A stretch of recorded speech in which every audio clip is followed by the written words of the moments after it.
Get ready for some great music and great stories. Band in Seattle starts right now.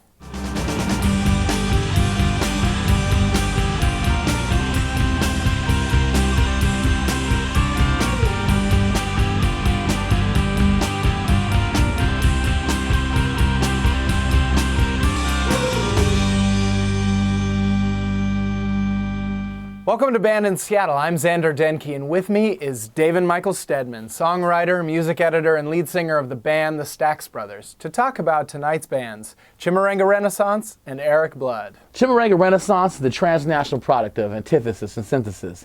A wide-open music scene like Seattle meets a fresh wave of talented first-generation Americans and immigrants delivering new ideas, rooted in the voices of their ancestors and their thousand-year-old instruments. See what's old is new, what collides the blues, and plucking riffs in 1286, you see the promise of hip-hop circa 1979 coming all the way true. It's classic, futuristic, and timeless. Indeed. We'll be right back with Chimurenga Renaissance.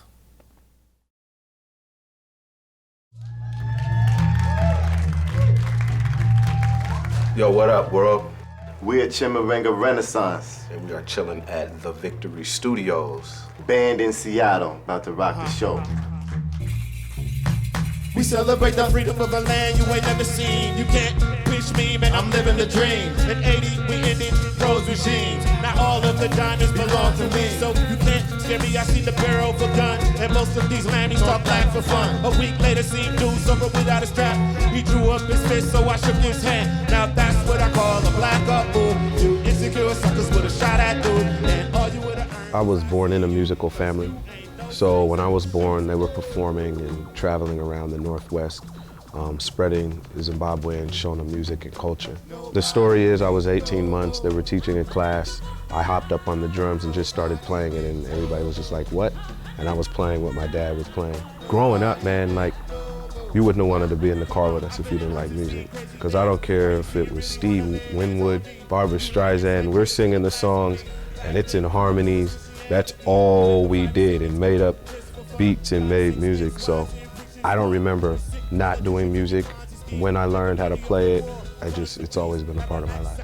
When I first got here, I really didn't know too much about Seattle, and through the music scene, got to know Tendot. He's intense, he's very driven. I would say he's the most driven individual I know, and challenging each other, I think, is a big thing. A lot of times I would play something, I'd say like, well, I don't know about that. And he'd be like, no, that's the one, keep that one. Man, I'm telling you, you gotta trust yourself. And I'm like, all right, man, all right, let's do it. Sometimes you're making up what it's gonna be, and you don't know that.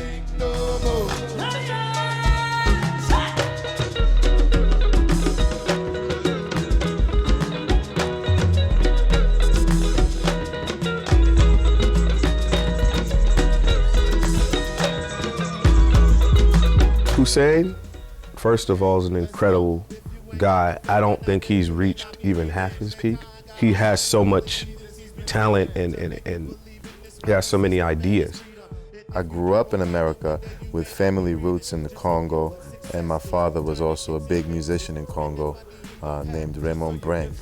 I started first with rhyming, rapping, freestyling, writing lyrics ever since I was about 6 years old. And as I grew older, and started to know more about my father's legacy, my father's history, and our music, the one thing I realized about him is that his riches were in his reputation and how people knew him. Because anywhere I go, it could be Zambia, it could be Congo, it could be Kenya.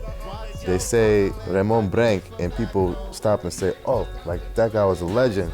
Some people who had played with him, they told me that, hey, you're gonna play guitar. I just took to it very easily and found it very natural. Very soon I was playing with very big Congolese bands that were touring in the United States. My dad, I know, would also be very proud of me, and he always encouraged me with whatever I was doing, even though he really didn't understand it because he came from the African music, and to him it was just like a bunch of words and stuff that he probably didn't understand, but he was very supportive of it, and he knew that it took passion and talent. Neither does your faith bring food to your family unless you give up your faith. But still suckers race for riches, trade off flunk chickens, die back with their poker and forget about who God is. I ain't seen no ball. Me and Hussein we were like looking for one more person, but we didn't force it. We didn't want it to be, we wanted it to be natural because we felt like it was important that there was, if possible, a female presence more than anything. You're bringing this female feel to a culture that's what it is. You know what I'm saying? It's like you go home in Africa, I don't care from the top to the bottom, the women are such an integral part of everything happening. We just clicked automatically with her like that, not even knowing her that long, just a matter of some months now. But all the things that we're doing with Chimurenga Renaissance really spoke to her as well. When I moved to New York after I graduated, I really felt in my spirit that it was just so important for we Zimbabweans here in the diaspora to come together. She's special. She does it all. I mean, she goes in and it's passion. You can go get all the degrees in the world, but if music calls you, there's nothing you can do, man. You're gonna drop that law degree and keep it pushing that way. I can feel them uniting back home. Zimbabwe, Senegal, is uniting back home. Watch out for the lad that kills for black.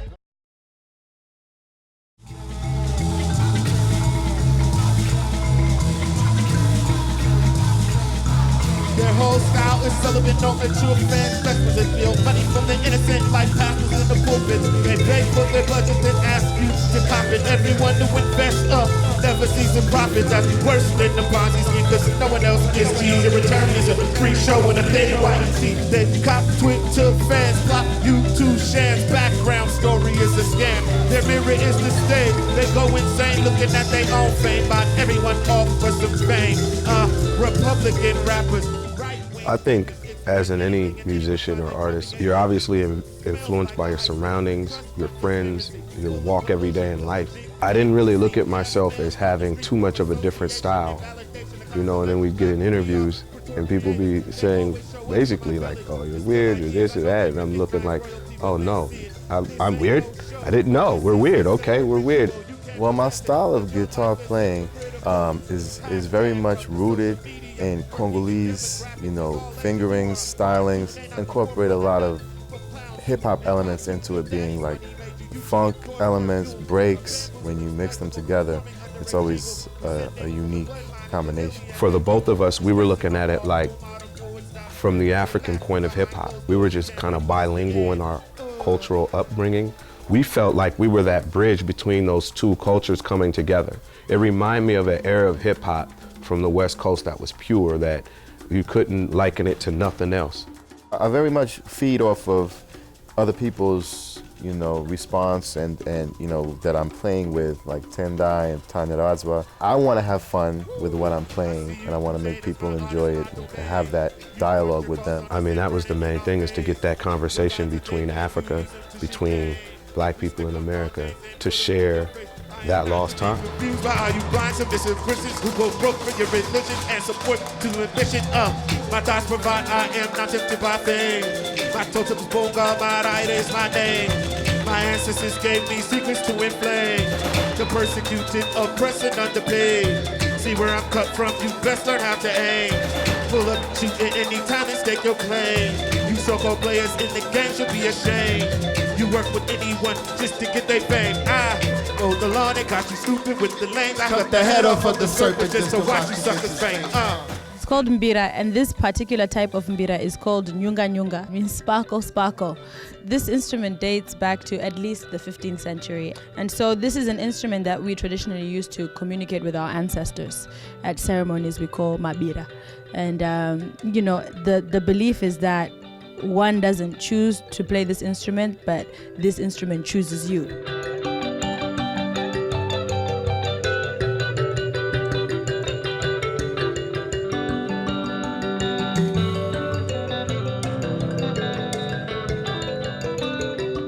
We were playing two different styles of mbira. One is called the nare, zabadzimu. The other one is called the nyunga nyunga. She was playing nyunga nyunga. Her nyunga nyunga matches with my nare in the same tuning, which is the nare I have to use on most of the songs because they're hip hop. The nyunga nyunga, it's less spiritual, I would say, and more commercially accepted. It's one of those instruments that when you grow up in it, like I did, you take it for granted in the beginning. It wasn't until really like chilling with Ishmael, I'll be playing and he'd just be like, dude, this is incredible. And I'm like, yeah, it's an Amita, you know what I'm saying? And he's like, no, that it still survived and it's still here this long, and he just gave a whole nother perspective, and I was like, you're right. I see it every day. I got a bunch in the house, I'm not looking at it, and it made me gain a deeper appreciation for it.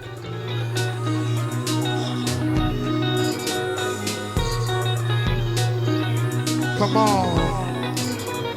Bust like a Phoenix, jet of fire, and they Honda keeps it black in the white like Natasha on their tire. Don't pop the agents, cause they will feel your after know to expose, cause they will have your ass say the question, never options to boss when she's a cop, to Ross, cause she get it from her mama when times are down. She reminds you of the crime once a week, consequence, if it ever goes down, they bring a Brazilian. Girls with Guns, it's coming out. So right now we're working on videos, just getting ready for that release. But we're also working on many different collaborations with other artists, and very excited to be on Glitterbeat Records for this new release of Girls with Guns. We're just recording. We're going through on a recording rampage right now and having fun. Them the ones I love, that'll bust like a Phoenix, got a mind to get money for the blood. Them the ones I love, Girls with Guns. We want to thank y'all for checking us out. We are the Chimurenga Renaissance.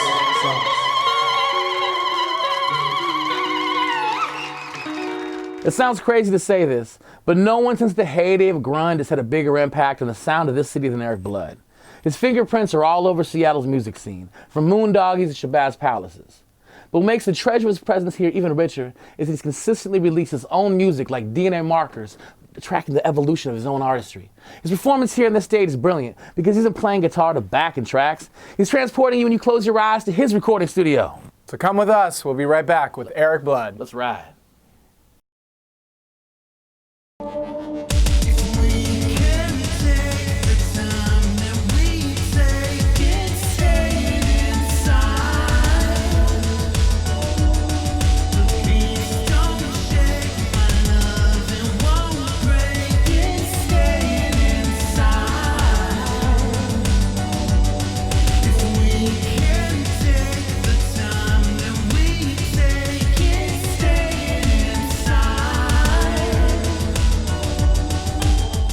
I started recording sound in junior high, I think. Actually, no, it was even earlier than that. It was like elementary school. I had like a little, what was a karaoke machine with a cassette deck in it and a microphone attached, and was able to record level upon level onto that thing. So I had my little keyboards and stuff, and always been recording sound in some way.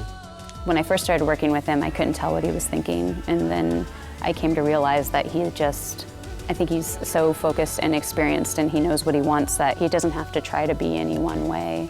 He's a mad scientist. His vibe has always been awesome and loving and caring, and I think he expects the people that he's working with to kind of tap into that vibe a little bit too, if you're not already. You can tell he's focused, but it's very laid back. It's very calm. It's very smooth. I couldn't ask for more. The way I met Erik was through a mutual friend. Working with Erik is really great because he does just give me free rein to do what I want. I just show up and I do the thing I do, and he does the thing he does, and they work together.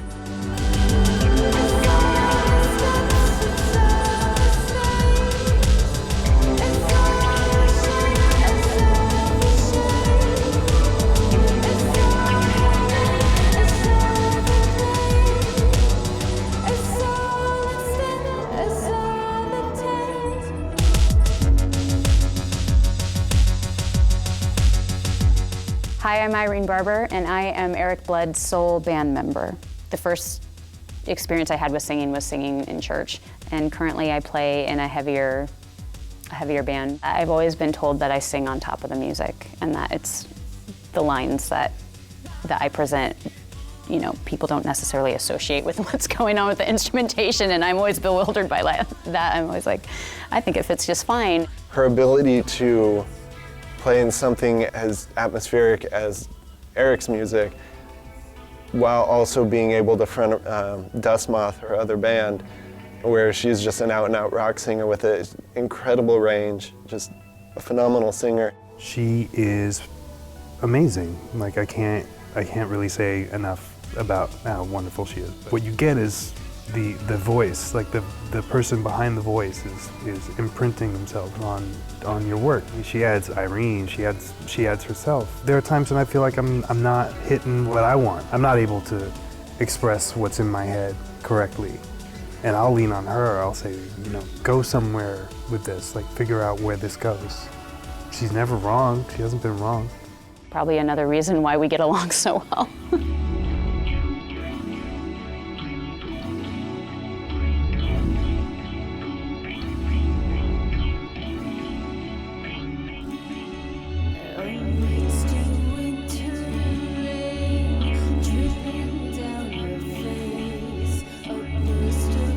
Hi, I'm Kevin Blanquia. I do visuals and lighting for Erik Blood. I build instruments, and actually my solo project is I built light reactive synthesizers. I try to take that music sensibility into visuals. Like everything I do is improvised. So what you're seeing with the visuals is I have a camera and a projector pointed at the same screen, and I'm using video feedback. The purpose of having visuals is you already have something for your ears to do, and it's just another thing to look at.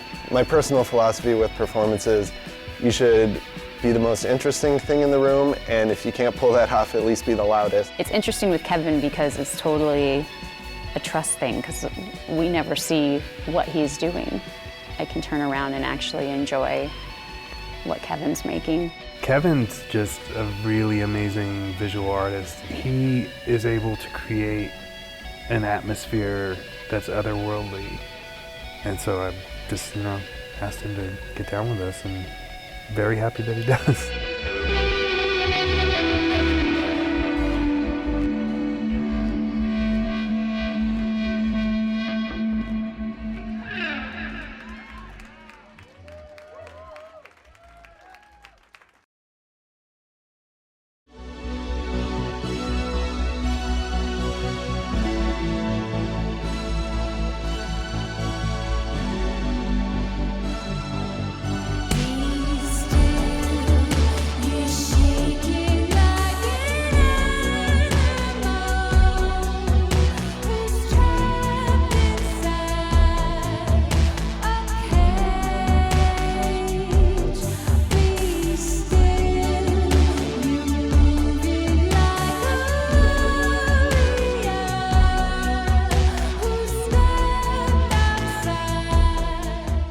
With Erik's music, I enjoy that it creates its own atmosphere.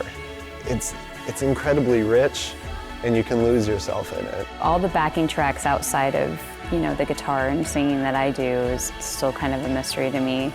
And if I need to describe my music, it's like on a cold morning when you just wake up and your bed is really cozy, and then you fall back to sleep. And you get into a really nice dream because you're super warm and comfortable. And then when you really wake up, you feel that dream kind of slipping away. Erik writes the music. It is his solo project. Whenever a song materializes for him, he just brings me in and shares it, and I get to do my thing to it. I don't consider myself that powerful to manipulate the audience. You know, I write songs. Like, it's not just abstract garbage. It moves me. So let me give it to you and see what you think. And if it doesn't move you, it doesn't move you. If a song that makes me cry makes you dance, that's great to me. You get to decide what the songs are about. There isn't one way. Things just come to him, and then there is no regimen around it. We just get together and see what happens, send each other stuff back and forth, and we're either vibing on it or not. It's like there's no plan.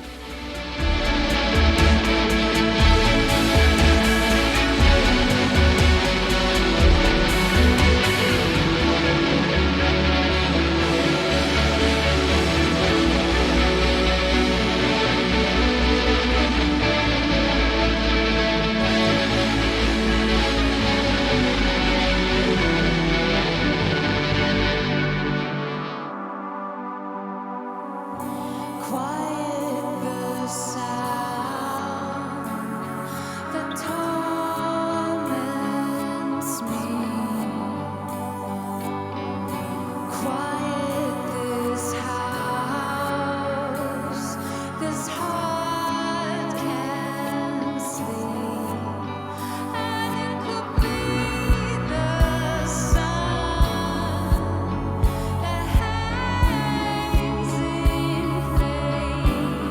The makeup is definitely a costume that can get me into character. I don't know what Erik thinks, but it's almost more for me and Erik in my mind than it is for the crowd. I'm glad that it reads as exciting and complimentary to the music, but for me it's more getting in your war paint, you know. You're almost more free to do what you want because you're not worried about what people think about you. You're this other being. I just knew that was something that I wanted to do, and I didn't know what was going to happen. I didn't know if I was going to be massively embarrassed by it. I did feel like I didn't have to worry about myself. I guess it's the same as like a uniform, or if you're in a play and you got to wear a costume, you just become a character.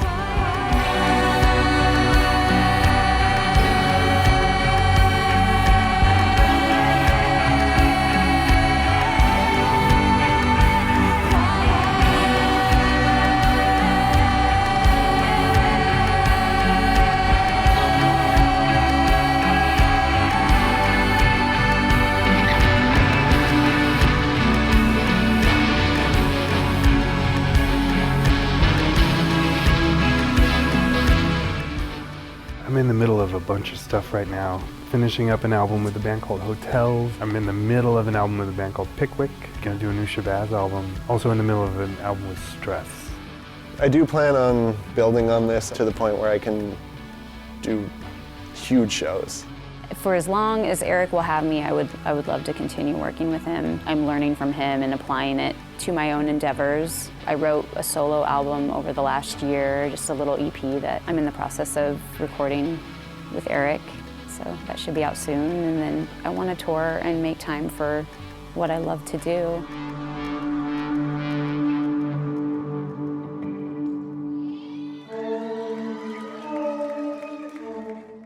All right, that's it for tonight's Band in Seattle. If you want to hear more, check us out on bandinseattle.com, where you can hear full concerts and find links for more information about our bands and where they're playing next. David? To stay up in this whole band scene, check out my 100milesofmusic.com. We don't just celebrate the underdog. We go from Brighton to Bellingham. We go around the world. Let's do it. Thanks for watching. Join us next week for more great music and great stories on Band in Seattle.